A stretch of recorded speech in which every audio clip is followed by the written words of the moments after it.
দেখছি ভোটার তালিকায় গরমিল এবং তা যাচাইয়ে স্থানীয় নেতারাই স্ক্রুটিনি করছেন বাড়ি বাড়ি গিয়ে। রাজ্য স্তরের কমিটি থেকে আপাতত কেউ জেলার দায়িত্বে নন, নির্দেশ তৃণমূল নেত্রী মমতা বন্দ্যোপাধ্যায়। রাজ্য কমিটি থেকে 36 জনকে দায়িত্ব দেওয়া হয়, আপাতত সেই সিদ্ধান্ত বদল। জেলার তালিকা যাচাইয়ে স্থানীয় নেতাকর্মীরাই। কথা বলবো আবির ঘোষাল, প্রতিনিধি রয়েছেন সঙ্গে। আবির, কেন্দ্রের অধিবেশন থেকে ভোটারদের স্ক্রুটিনি গোটা বিষয়টি তদারকি করার জন্য সুব্রত বক্সির নেতৃত্বে একটি কমিটি তৈরি করে দেওয়া হয়েছিল। 36 জন সেখানে ছিলেন। আজকে তাদের প্রথম দফার বৈঠক হয় এবং সেই বৈঠকে সিদ্ধান্ত হয়েছিল যারা সদস্যরা রয়েছেন তারা প্রত্যেকেই একাধিক জেলার তারা দায়িত্বে থাকবেন। সেখানে গিয়ে স্থানীয় নেতাদের সঙ্গে তারাও এই কাজটি করবেন। সকালবেলা বা দুপুরের এই বৈঠকের সিদ্ধান্ত হয়, যদিও সন্ধ্যের পর সেই সিদ্ধান্ত বদল করা হয়েছে। স্থানীয় স্তরে যে সমস্ত নেতারা, সাংগঠনিক নেতা, জনপ্রতিনিধি যারা যে দায়িত্ব সামলাচ্ছিলেন, আপাতত তারাই সেই দায়িত্ব সামলাবেন।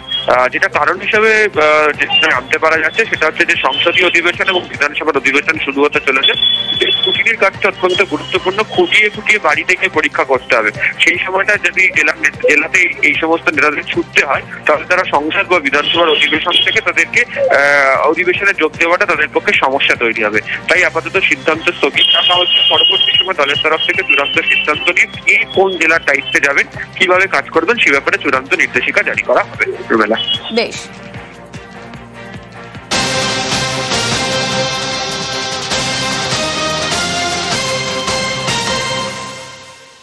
আর এই যে জেলায় জেলায় একের পর এক ভুয়ো ভোটার, ভূত ধরতে নেত্রীর নির্দেশে বাড়ি বাড়ি যাচ্ছেন তৃণমূলের নেতা মন্ত্রীরা। এবার আরো চাপ বাড়াতে কমিশনের নালিশ। সিইও অফিসে অভিযোগ তৃণমূল প্রতিনিধিদের। কমিশনে সুব্রত, ফেরহাদ, অরূপ, চন্দ্রিমা, জয়প্রকাশরা। কমিশন থেকে বেরিয়েও চড়া সুর। বাংলার ভোটকে অনৈতিকভাবে প্রবাহিত করার জন্য বিজেপি যে চক্রান্ত করেছে, ভুয়ো ভোটার আনা, ভুতুরে ভোটার দেওয়া এবং একই এপিক কার্ডের বিভিন্ন রাজ্যের সেই ভোটারগুলোকে নিয়ে এসে আমাদের এখানে ভোটটাকে একটা প্রহসনে পরিণত করার চেষ্টা করেছে। যখন অনলাইনে কেউ অ্যাপ্লাই করবে, বিএলও এবং বিএলআরওর মাধ্যমে ফিজিক্যাল ভেরিফিকেশন করতে হবে। ইউনিক আইডি নাম্বার ভারতবর্ষের নির্বাচন কমিশনকে করতে হবে রুল 28 অনুযায়ী। যেভাবে ওরা ভেরিফিকেশনের কথা বলেছে সেই অনুযায়ী এটা স্পট করতে হবে। সমবায় ভোটের মনোনয়ন ঘিরে কি ছবি দেখুন, দুন্দুমার একেবারে। স্বনির্ভর গোষ্ঠীর মহিলাদের মধ্যে হাতাহাতি, তাও কি মনোনয়ন ঘিরে। দুই গোষ্ঠীর মধ্যে সংঘর্ষ। পটাশপুরে সমবায় ভোট ঘিরে এভাবেই সংঘর্ষে উত্তপ্ত রইল নির্বাচন।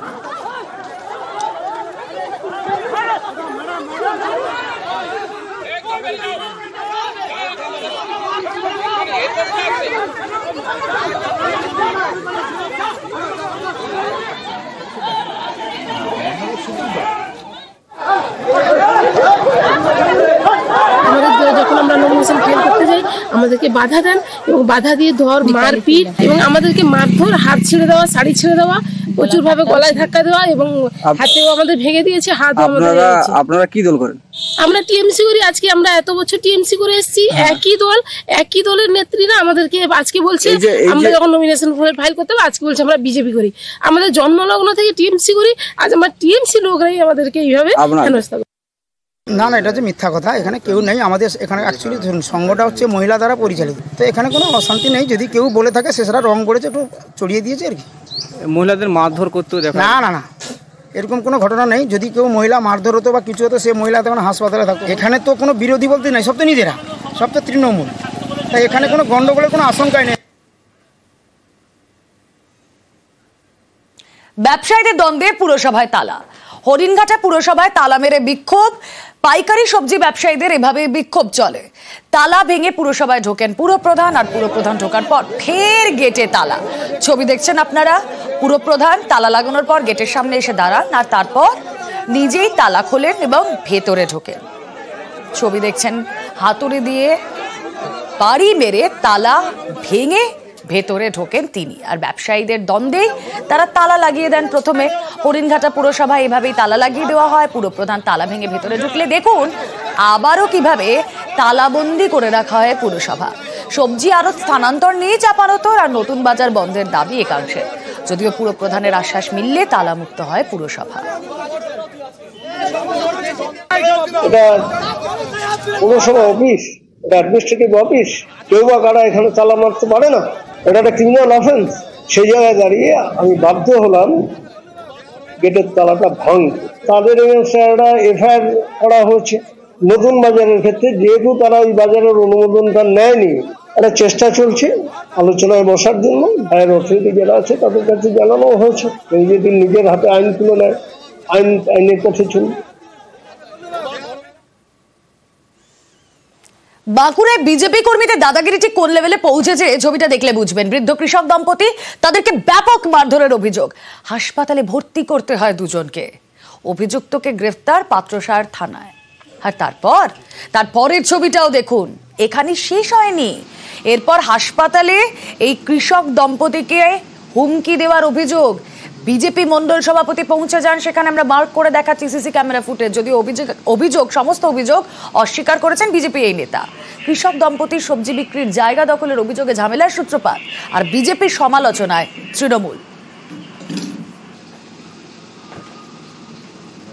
ঘটনাটা ওই জায়গাটা আমি দীর্ঘদিন বসে ব্যবসা করি, ওই কৃষ্ণনগর বাজারেতে। আর উনিকে বললাম আমার জায়গাটা বসছিলাম, আমি বললাম যে আপনি একটু সরে বসুন, আমি মালটা নেওয়াবো। ওটা সুন্দরবন বিজেপি নেতা, মানে 4-5 বার বলা হলো, মানে উনি উঠে নাই, গালাগালি করছে। যে আমি তাতেও আমি রাগি নাই। তারপরেতে দেখলে যে আমার চুল গাছটা ধরে আর টুটিটা ধরে আর টানতে টানতে আমাকে নিয়ে যাচ্ছে। আমি তোমার সাইকেল ধরে আর কি দুম করে নিয়ে যে আমার সাইকেল একদিকে পড়ে গেল মাল সহ, আর একদিকে নিয়ে যে আমাকে একটা আলুর গাদাতে ফেলিয়ে আর চিপে মারধর। লোকজন তৃণমূল বিজেপির কোনো সমস্যা নয়, হ্যাঁ, যে দোষ করেছে সে সাজা পাবে। কিন্তু তৃণমূলকে একটা কথা বলতে চাই, কোনো রং চড়িয়ে এভাবে রাজনীতি করবেন না। তারাও একটা গরিব মানুষ, খেটে খায়, বাজারে বসে ব্যবসা করে, তাদের ক্ষতিটাও করবেন না। গরিব মানুষকে নিপীড়ন করা ওদের একটা কালচার, এবং ওরা যেটা আন্দোলনের নামে ওরা যে ভাঁতাবাজি করে এবং গরিবদের প্রতি যে অবিচারটা করে, আমিও বলবো যে ওরা এই পশ্চিমবাংলার শাসন ক্ষমতায় তো এই জন্যেই কোনোদিন আসতেও পারবে না, তবু ওরা এই কালচার নিয়েই আসতে চাইছে।